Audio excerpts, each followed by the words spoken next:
Have you ever wondered why you don't feel your best, even when you eat well, exercise, and try to take care of yourself? How you feel is influenced by everything: what you do, what you've experienced, what you eat, and how you think. Your body holds on to more than you realize, and much of it is stored in your fascia, the connective tissue that links everything in your body. We are here today, me, Axel Bodin, and you, Hans Bodin, to talk with Torsten Hansson about this, about the effect of fascia knowledge, fascia treatment, and why this has piqued your interest in the last years, because you have a background in mental training of elite golfers. But start with that, Torsten, how are you? I'm good. I'm really good. Why are you so interested in fascia treatment with your background in mental coaching? Well, I think the fascia is extremely connected to your feelings and your state of mind. And what I mean by that is that with my experience, I've seen such a big difference with the patients we've been treating with fascia treatment, and also with I have 30 years of experience working with all kinds of models for lower the tension in your body, like mindfulness and all these meditation and all these kind of models we have. And I've never seen a person or heard a person saying to me afterwards, I never felt this in my body before. And that is for me a very big sign that this treatment also affect the level of tension in your body. Mm-hmm. And the level of tension in your body affects everything of your thoughts. Mm-hmm. Because actually we have easily to describe, we have three levels of brain. Actually, we have one level that we call the human brain. We have one level, and that is the biggest part of the brain. That's the mammal brain. And we have one level down below, and that is a reptile brain. And the problem we have is that when the tension, the stress involved in your whole system in a level that makes the level of thinking go lower in the brain, you end up in decision making that is not for the human being. It's made for the mammal or even the reptiles. I was in the big tsunami catastrophe, and I actually got the wave over me and me and my son. But that wasn't the big effect in my mind. The biggest effect was that I was standing on the hotel in the evening after the big wave has come. And there was a rumor coming up telling us that there is a new wave coming in, and it is 3 times higher than the one was affecting us. The one that I have over me was between 7 and 15 meters high. So there was a lot of people that totally panicked. In front of me, down at the pool, was a family, father and mother and 2 children.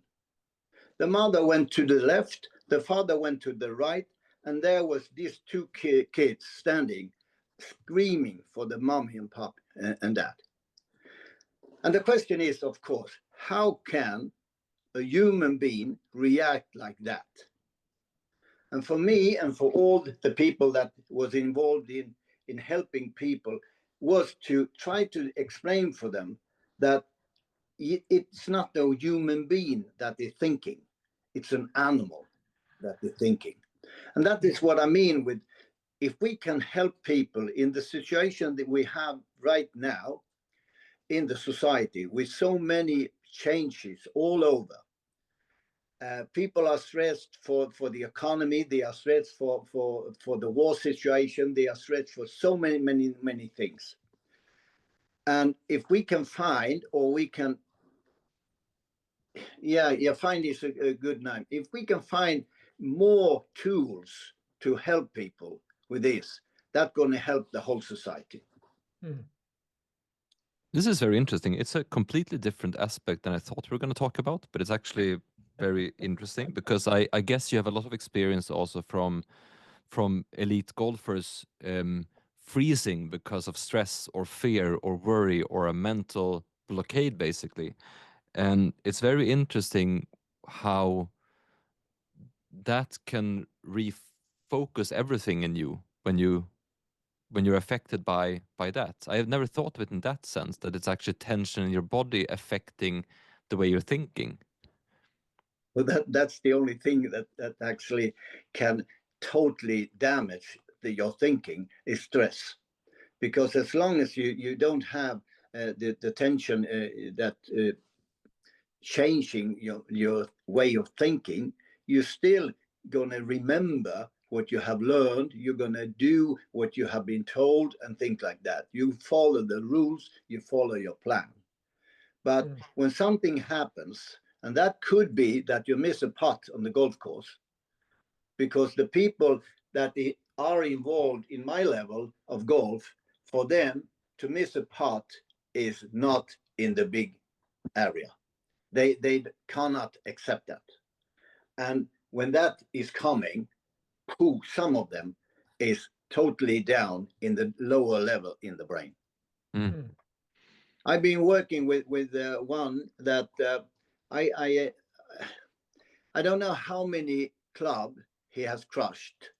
I don't know how many CDs he has thrown in the wall. I don't know how many times he had hit his foot in the wall or his hand in the wall. So, and that is not human. That is not common sense. It is because he loses his mind. It's interesting in so many ways, actually. I saw this. I saw a video yesterday it was an experiment on selective thinking, and you saw a video, and then it said count all the passes between the basketball passes between people wearing white. So three people wearing white and three people wearing black and two balls, and then you should count the passes between all the people wearing white. So I started counting 1, 2, 3. I got 14 or 15, and then the video ended. It said the correct answer is 15 passes. But did you see the gorilla? Yeah, I didn't know that. I was like, gorilla? And then I watched it again, and it was actually a guy in a gorilla suit walking in the middle of all the passes, and I had no idea that happened because I was so focused on the passes. And the analogy here was that if you are in it, you can have trouble looking at it, but if you take a step out and look at it from above or from a different perspective, you will see yourself and what you're doing from a different way. And what's interesting with the treatment is that you actually get that moment when you're lying there on the table getting that treatment, and the vibrations from the machine and the sound of the machine helps you relax, slow down, almost fall asleep or enter different stage of consciousness, and suddenly you can find solutions to problems in a different way. So it's very powerful, the connection between how you feel in your body and the way you're thinking. Many people doesn't think of the meditation level of the fascia treatment, because it's like this: when you get the treatment and you start the vibration from the machine, the concentration from you is how will this machine attract me. So they follow. They looking for feelings in other part of the body and things like that. And that is what people doesn't think of, pure meditation. Because all meditation is focus on something and destroy every other kind of thoughts. So we actually doing some kind of meditation for the patient without even talking or thinking about it. So your background is within mental training, and in another conversation we had, you made a comparison about the breakthrough of mental training in elite athletes and the breakthrough of fascia treatment that has not yet happened, because it was hard to get people to pay attention to mental training in the late 90s, wasn't it? Well, it was like this. I was in the group of the first educated mental coaches in Sweden. Before that, it was a couple of psychologists that was working with this part with the athletics. One of them was Lars-Erik Unestow. And he was also the founder of the mental training in Sweden and also all over Europe. There was a huge resistance from the start because of many aspects. One aspect was that whenever you name the word mental, people were thinking of mental diseases. So, of course, if I need to work with my mental side, I have to have a mental disease. So people were afraid of talking about that they were working with it. And also they didn't want to work with it because they thought they have a mental disease. That's why the method we use was to use famous people that people looking up to knew that they were really good people, really good in the way they performed, whatever it was, a singer or a golf player or whatever. But still there was a resistance in the society from this. And I remember that the first seminaries we had was maybe, let's say 30, 40 people listening, most of them women, because men, they can't, the English word for that, I'm looking for it. They can't accept that they have to work with the mental side. So that was also a big change when we got the men getting into this kind of work. But now, when I have a seminary or a lecture or people like me, you put in 200, 300 easy in the room because now it's so accepted. But it was a big resistance from the start. And I think that's actually human. We are trained to be very, very careful about new things. Mm. So that is actually survival treatment in our body. So I can understand it. But for this area, it's been along for 10 years. And as I talk to people, I'm so surprised of what's happening. Why hasn't the information get it out to, especially to doctors, physiotherapists, and people that is working with this area? We did a press release now on Monday about that fascia is actually a system in the body, and I think it's the harder thing is to accept that fascia is a new way of looking at the body as a whole, and then they look at, like, when we talked a year ago when I saw one of the PGA players in the US was quite young, Will Zalatoris, was operated for low back pain. And when you know that the scientific paper on lower back pain that usually always is inflammation in the lumbar fascia, that's 10 years ago. And the treatment is operation today. So I think the problem is just to take in the new perspective and to see how can you help the body to heal itself. I think with the fascia movie and all the things we're doing and the things we're trying to spread, maybe it's coming to that's why we do open in Marbella. You said it. We start with ordinary golfers, because usually golfers have problems with their elbows or shoulders or low back, and usually it's inflammation. And it's quite interesting that it's so well known that it's inflammation, but we don't understand that we can actually cure it by treatment. Yeah, and also to understand why golfers has maybe more pain in the shoulders, in the knees, and in the lower back than normal other athletes is, first of all, because of the movements. Yeah. The second thing is that most of the guys, the new generation is better, but the old generation that I have met during these 30 years on the tour, they didn't have the ground set up in the body when they started playing golf. So they've been playing one single athlete's movements. And to do that, that's going to affect the body. And what it does, it actually, when you're doing anything too much, it creates an inflammation. Yeah. And now it can spread. We didn't know that before. We thought that, oh, you get the tennis elbow, oh, you get the golf elbow, oh, you got the around his knee, and we give him 2 shots of injection with cortisol, and then we thought it was good enough. But 2 weeks later, we have pain some other place. Some other place, because it's interconnected. Yeah. So, yeah.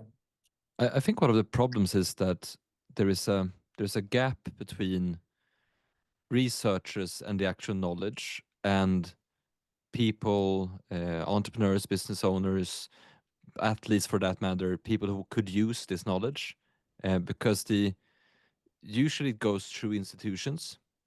And we had a discussion the other day and talked about, if I'm to start a tech company using AI, I wouldn't go to the government department of information technology to ask questions about what to do with AI.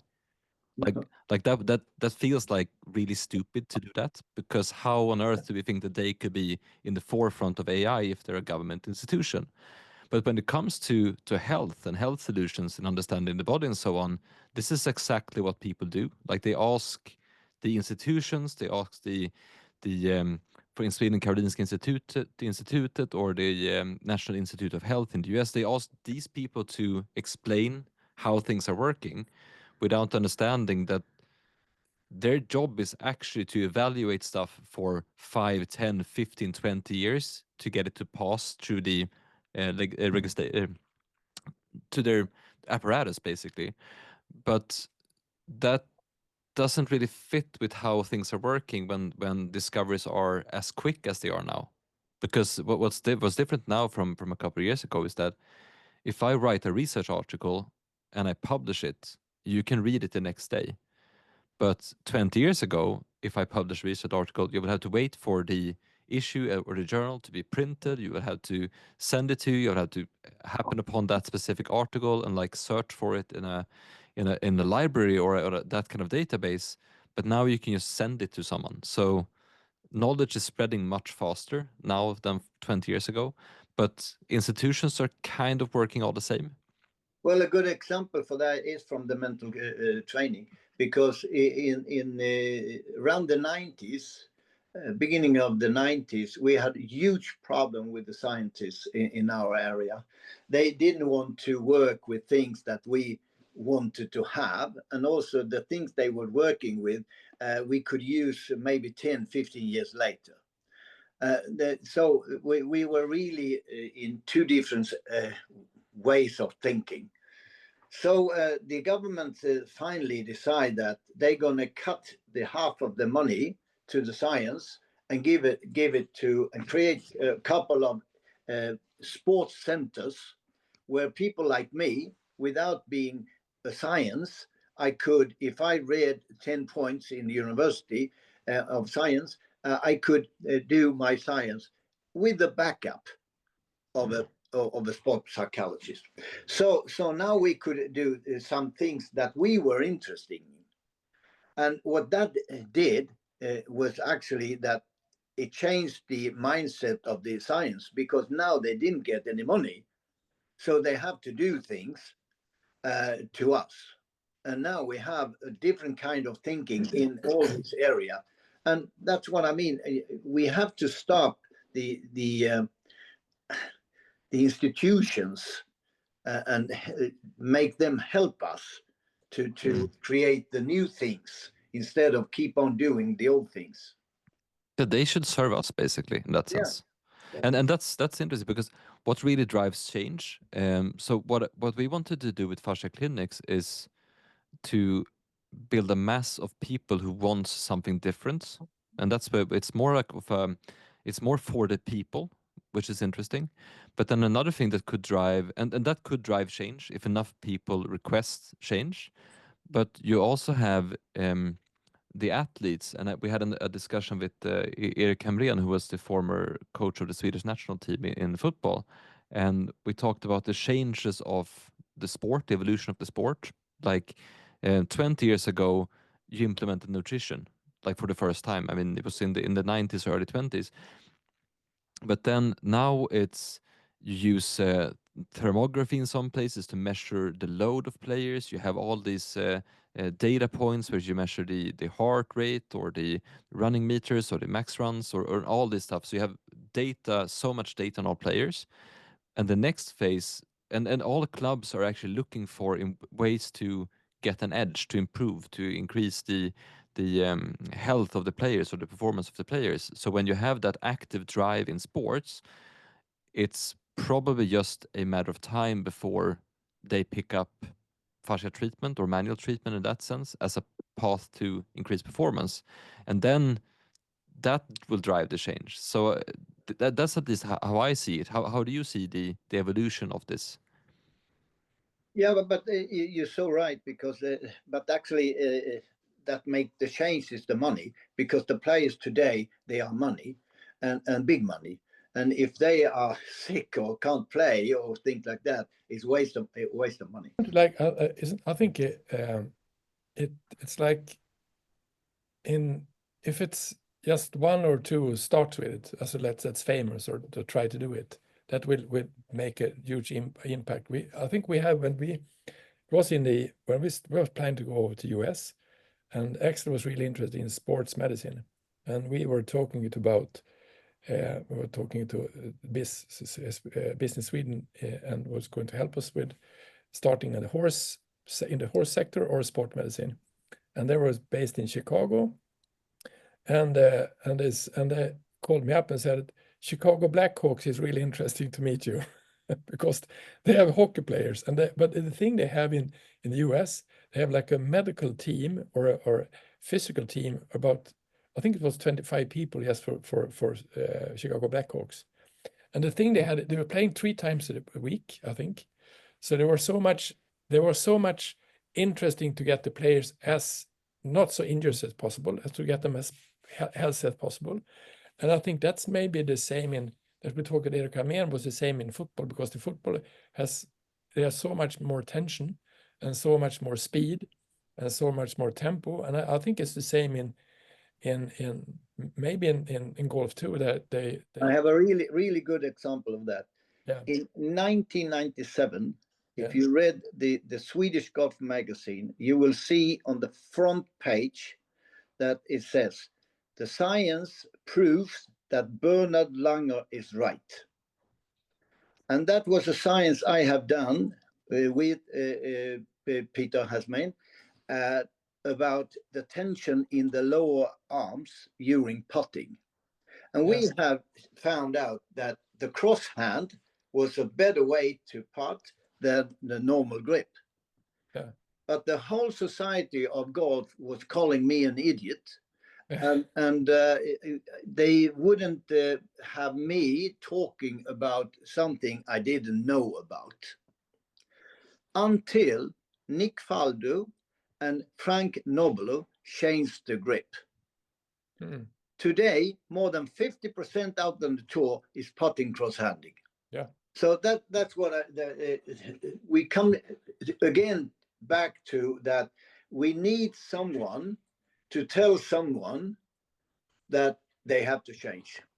So when that change comes, what do you think about this concept? Do you think this concept would work in Spain or in Germany or in the US, or with golfers, or in Sweden for that matter? Absolutely. I think right now, I was talking to Paulun, the health doctor.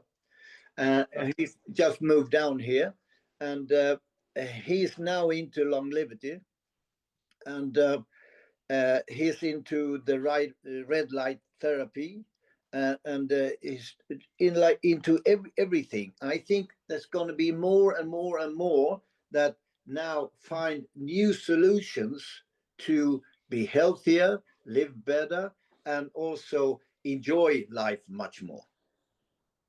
And I think this is just the beginning for the fascia treatment, because as I always tell everybody I work with, I said, you have to read 2 books. First is the popcorn syndrome, and the other one is the ketchup effect. Yeah. If you know that, you also know how the evolution is coming. First comes nothing, and then comes everything. That's how all the evolution is created. It came from the Big Bang, and that is actually exact what's happening. And I've tried to tell so many people about that. You have to understand that if you start something, I'm now talking to Ruth about the clinic, that you have to understand that we have to work, but when it's changing, you have to be prepared, because then it's coming. Then tsunami is coming. Then tsunami is coming, yes.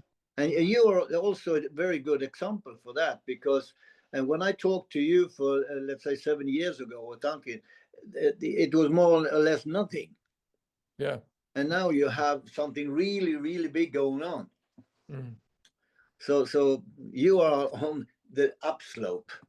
What did if you see for professional golfers, if you see what as you said before, what if fascia treatment was more into the market, what do you think? Because some players had stopped playing and some players are really injured. Yeah, as I said before, that Peter Hansson, that I worked with for many years, and also Thomas Björn, that I worked for many years, they were having pain more or less every week. And we used a lot of experts all around the world, very big named, but we didn't get any results.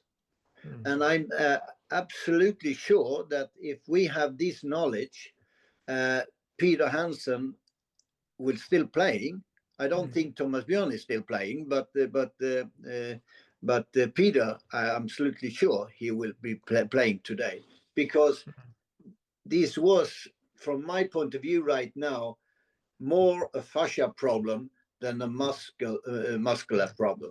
Well, thank you so much. Do you have anything to add before we end? No. Oh, I'm no, good. no. Great.